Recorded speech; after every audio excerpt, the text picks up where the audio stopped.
the other thing about the risk, yes, DHEC does not do a risk analysis. Engineers do risk analysis in cases, but in this case, I haven't seen any risk analysis be done.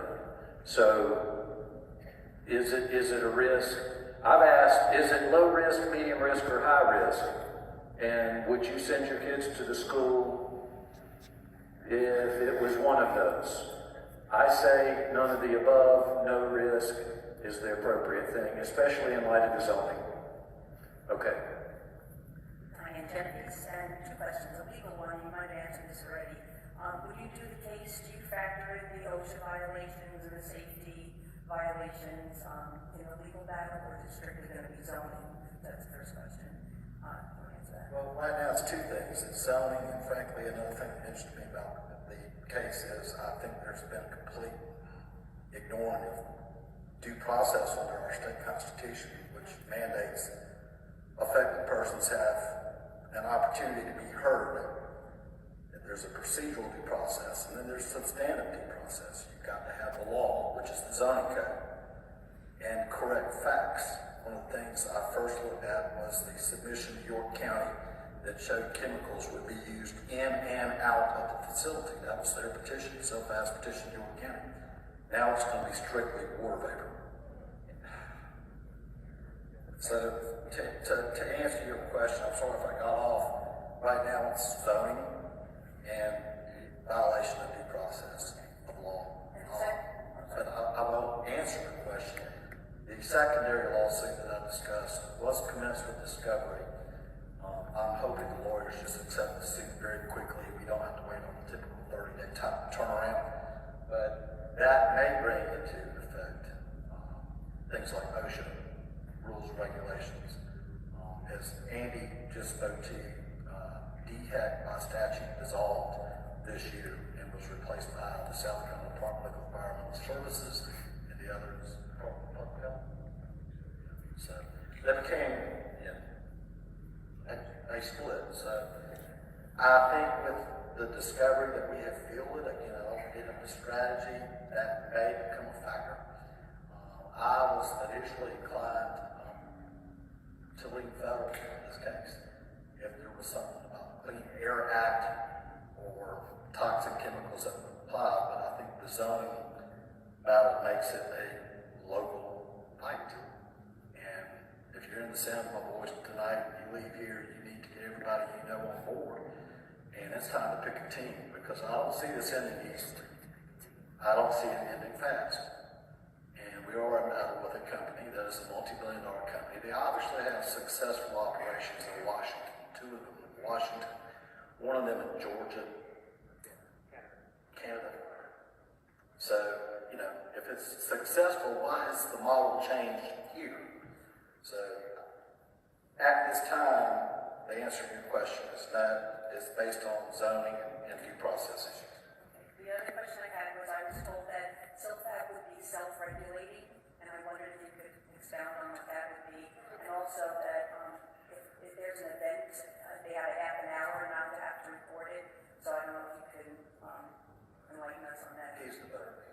Can you repeat the question, please? She asked if about self-monitoring, which is the regulations of South Carolina DES. SILFAP would employ people to keep records and check the gauges and monitor the pollution. It is self-monitored. We asked, could they put computer equipment in place that would monitor it 24/7 on a computer? Supposedly that technology's out there, we were told, but DHEC says we don't require that. So yeah, you would be relying on them to monitor themselves. The 30-minute thing, the regulations are, there was something about if an accident happens, or if there's an accidental release, and it's contained within a certain amount of time, you don't have to report it as an emergency. But I think you do put it on your log, and then it gets reported at the interval for which they look at your logs. So we did question a lot of that stuff at the public hearing. Next question. Hi, I'm Donna Forrester, and I want to thank you guys for what you're doing. You're welcome. Okay, and I'm not happy to be here. But the lady before me had asked a question about cease and desist.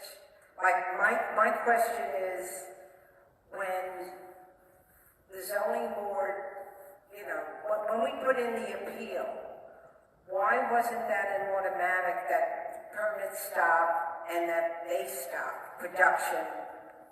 Isn't that an automatic thing? It should be. Yeah. It should have stopped. It's that way in the federal government, right? It should be, and it should have stopped at the Board of Zoning Appeals. That is law right now.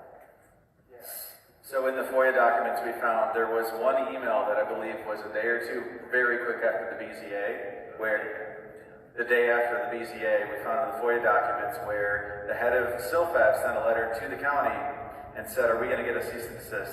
So they knew. So why, I mean, you put in paperwork, you said. Is that a cease and desist? All right, let me explain the difference. Okay. The lawsuit that filed second seeks temporary and permanent injunctive relief.